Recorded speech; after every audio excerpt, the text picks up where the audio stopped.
आज हम कुछ अरेबिक वर्ड्स की बात करेंगे जो हमारे आम बोलचाल के भाषा में भी इस्तेमाल होते हैं और हमें ये पता नहीं होता कि इस वर्ड की ओरिजिन अरेबिक है। जैसे कि ये उर्दू में भी ये अल्फाज लफ्ज़ इस्तेमाल होते हैं। तो फर्स्ट वर्ड है ज़ईफ़। जा के नीचे बिंदी है इसलिए ज़ा पढ़ा जाएगा, जेड से जेड। ज़ईफ़। ज़ईफ़ का मतलब होता है ओल्ड एंड वीक। वो बूढ़ा इंसान या कमज़ोर इंसान जो कमज़ोर हो जाता है उसको ज़ईफ़ कहते हैं। या मेरे हालात बहुत ज़ईफ़ हैं। हालात भी जैसे किसी के चरमरा गए, ख़राब हैं, पैसे नहीं, बहुत ज़्यादा प्रॉब्लम में है, तो उसको ज़ईफ़ कह सकते हैं कि हालात बहुत ज़ईफ़ हैं इनके, ख़राब हैं, वीक है, चरमरा गए हैं। वैसे नॉर्मली ये बूढ़े इंसान के लिए, वृद्ध मनुष्य के लिए इस्तेमाल होता है। सेकंड इज़ आलिम। आलिम आपने सुना होगा, बहुत बड़े आलिम हैं वो। तो आलिम का मतलब होता है एजुकेटेड। तो आलिम जो पढ़ा लिखा हो, जो इल्म वाला हो, उसको आलिम बोलते हैं, एजुकेटेड पर्सन को। इल्म नाउन है। इल्म का मतलब होता है एजुकेशन या नॉलेज। और लोग इन्फॉर्मेशंस भी लेते हैं इसको। जैसे लोग कह सकते हैं कि मुझे इस बात का इल्म नहीं था, आपने मुझे कुछ बताया तो मैंने आपसे कहा कि मुझे इस बात का बिल्कुल ही ज़रा भी इल्म नहीं था, यानी मुझे इस बात की ज़रा भी नॉलेज नहीं थी, इन्फॉर्मेशन नहीं थी। तो इल्म का मतलब एजुकेशन, नॉलेज, इन्फॉर्मेशन, उसी से आलिम बना है।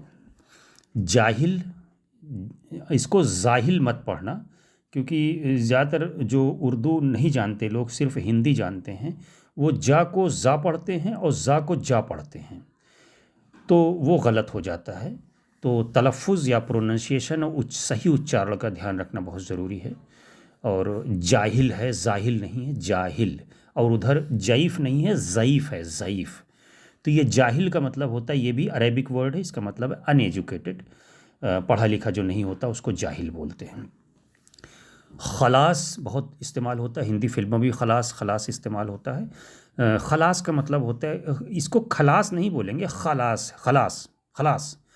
तो खलास का मतलब होता है फिनिश या एंड या इनफ, यानी बहुत हो गया, बस बहुत हो गया, ख़त्म करो इसको, खलास खलास। जब बात पूरी हो जाती है तो लास्ट में जो शेख लोग, अरबिक लोग होते हैं, वो खलास बोलते हैं, खलास खलास, मतलब फिनिश, एंड, ख़त्म, बस हो गया। और अरेबिक में नो यानी नहीं के लिए ला इस्तेमाल करते हैं। तो ये बहुत से वर्ड के पहले भी ला इल्म लगाते हैं। ला इल्म यानी अनएजुकेटेड, जिस पढ़ा लिखा नहीं हो। ला का जहाँ पे ला लग जाएगा वहाँ का मतलब होता है नो, यानी उस चीज़ से महरूम होना, उस चीज़ का ना होना, उस चीज़ का उपस्थित ना होना। तो जिस वर्ड से पहले ला लगता है, इसका मतलब वो वर्ड की जो खासियत है, जो उसका एडजेक्टिव है, उस चीज़ का ना होना का मतलब ला, ला मतलब नो। और लास्ट है सदर। सदर सीना को बोलते हैं, चेस्ट को भी बोलते हैं अरेबिक में। और इसी वर्ड से सदरी बना है जो हम लोग पहनते हैं।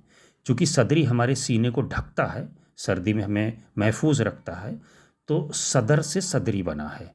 लेकिन शायद ही कोई जानता होगा, बहुत कम लोग जानते होंगे कि सदर का मतलब सीना होता है। सदर अरेबिक वर्ड है और उसी से सदरी बना है, चूँकि वो सीने को ढकता है।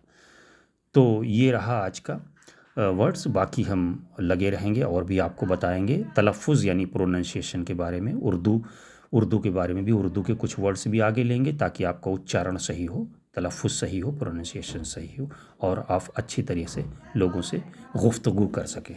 Thanks for watching Queen's English world.